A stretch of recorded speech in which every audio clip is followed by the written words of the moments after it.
faire. Tu peux te tourner comme ça, il voit bien. Voilà. Donc tout ça, c'est taché, troué.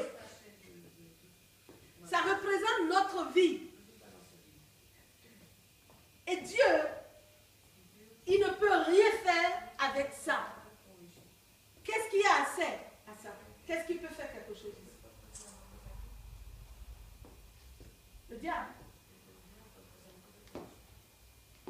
Le diable, c'est lui qui vient, il continue de trouver, il continue d'écrire, il continue de marquer. Bon, déjà, c'est déjà tout cassé, tout ça. Même s'il met plus, c'est pas grave.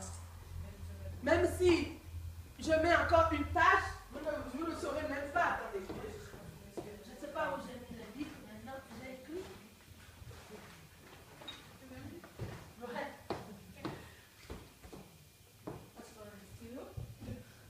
Ah, merci. Regardez, le diable vient, il fait ça. Vous ne le voyez pas? Non, tu peux mettre en haut, bien en haut. Voilà, c'est la vie, ça représente la vie de quelqu'un. C'est taché, et puis troué de tous les côtés. Je marque ça, ben, vous ne voyez pas, parce que c'est déjà tout cassé. La vie d'un être humain, c'est exactement comme ça. Dieu, il vient et il dit, ça, je ne peux rien faire. Il y a des gens qui prennent d'autres stylos, je n'en ai pas ici, qui vont essayer d'écrire des fleurs, qui vont essayer d'écrire, de dessiner des jolies choses dessus, qui vont essayer... Voilà. Alors, on va essayer de dessiner des fleurs. Voilà. Pour embellir, ça devient une religion. Mais le fond est toujours sale, troué et vraiment séparé de la présence de Dieu. Je peux dessiner toutes les fleurs que je veux. Je peux parfumer. Je peux faire tout ce que je veux. Ça va rester toujours comme ça. Quelqu'un a acheté une maison. Un homme riche. Il a acheté une maison située sur une colline parce qu'il y avait le soleil. Et le vendeur a vendu la maison à un prix fort. Et il a dit, ce prix est trop cher. Maintenant, je vais réparer la maison. La maison, c'était une taudis. Alors, il a remis de nouvelles fenêtres, il a remis les peintures, il a refait le toit, il a bricolé la maison. Et le jour qu'il doit rendre les clés, et il disait au moins, le riche va dire que c'est quand même une belle maison, parce que le riche, il a vu la maison. C'est la situation qui l'intéressait. Avec le soleil. Et lui, il ne savait pas, il a mis de l'argent, il a refait. Et le jour qu'il a remis les clés, il a dit, ah, c'est habitable maintenant, hein, c'est bien. Hein. Vous n'avez pas voulu visiter, mais le riche a dit, je vais tout casser. Je vais tout raser. Moi, je vais construire une autre maison.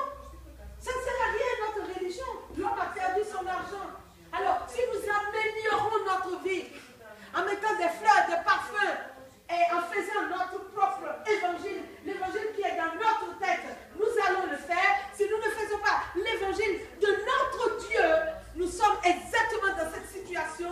Nous pouvons ajouter tout ce que nous voulons ici. Le fond sera toujours sale et troué. Et nous serons toujours en train de gémir, de faire comme ça. Et puis finalement, nous allons nous écrouler. Mais la Bible dit que Dieu a vu le vêtement sale que le diable nous a. Il a vu ça. Notre Père Céleste qui nous aime, avant l'éternité même, avant que même il crée le monde, Dieu nous voyait et il nous aimait. Et qu'est-ce qu'il a fait? Il a envoyé Jésus-Christ, le seul, aucun homme, aucun prophète, aucun apôtre. Tenez-vous bien. Aucun homme, dites-vous bien, aucun homme, aucun prophète. Vous pouvez faire tout ce que vous voulez. Il n'y a aucun homme qui peut enlever cette vie sale. Le seul qui peut. Même pas Moïse, il ne peut. Même pas Abraham, il ne peut. Parce qu'eux-mêmes, ils ont besoin de Jésus. La seule personne qui peut faire quelque chose dans une vie, cloué comme ça, c'est le Fils unique de Dieu. C'est le seul.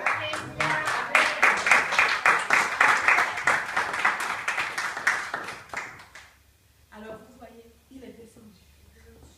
Il est venu. Et il a fait comme ça. Il a arraché notre vieille vie. Il a déchiré. Amen. Notre vie ancienne a été brûlée, déchirée.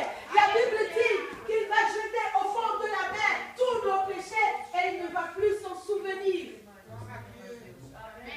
Mais pour le faire, il faut se repentir. Pour que Jésus arrache cette vie et déchire, il faut être déjà fatigué par cette vie-là.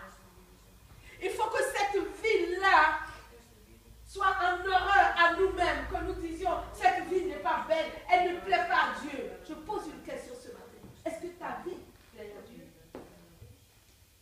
Non, mais franchement, la vérité, c'est Jésus-Christ, c'est le miroir. Est-ce que ta vie plaît à Dieu? Est-ce qu'elle plaît à Dieu? Réponds, pas à moi, mais réponds à Dieu même. Amen. Réponds-lui.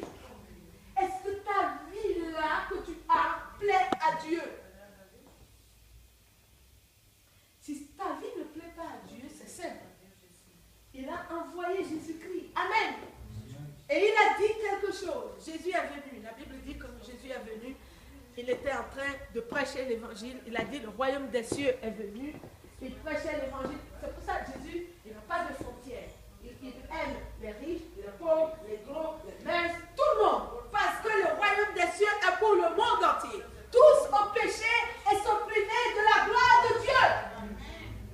Si tu regardes encore quelqu'un de façon sectaire, il y a un problème dans ta vie.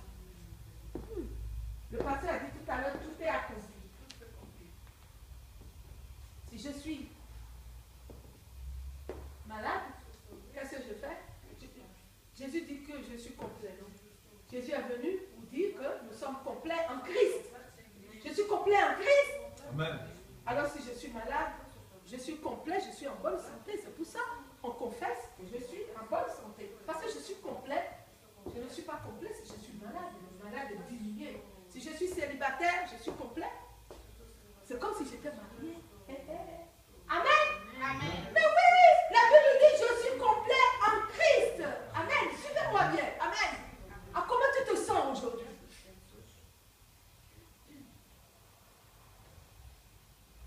Si je suis dans un besoin, la Bible dit que mon besoin est complet en Christ.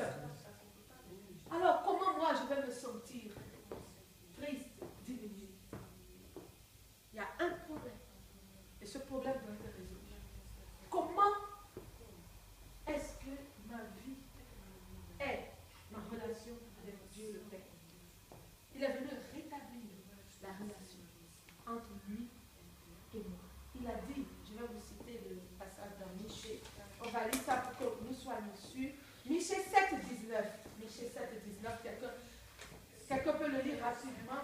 Il jette tous les péchés au fond de la mer. Et David complète en disant, il ne se rappelle plus de leurs péchés. La Bible est claire.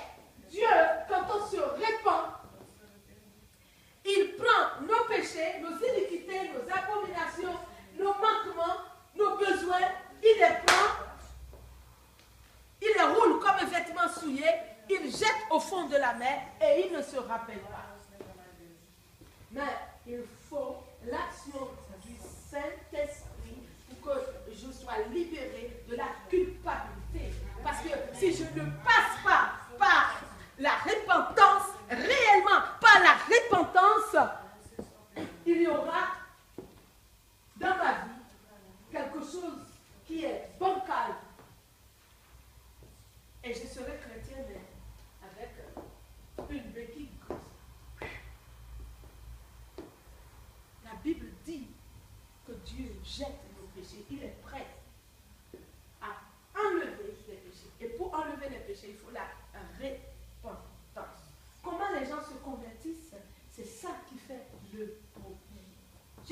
royaume. Hein.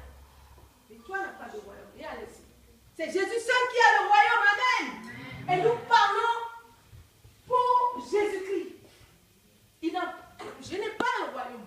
Aucun homme n'a le royaume de Dieu. C'est Dieu seul qui a son royaume. Et ce qu'il a dit de prêcher, c'est ça que nous devons prêcher. Amen. Ce n'est pas autre chose. Alors, ceux qui prêchent autre chose, ils ont d'autres royaumes. Et c'est eux seuls qui ont les clés et qui savent ce qu'ils font. Mais ici, nous, on n'a que le royaume de Jésus-Christ. Et il a dit, répentez-vous. La repentance, c'est quoi? La repentance, c'est de voir les 10 commandements. C'est de voir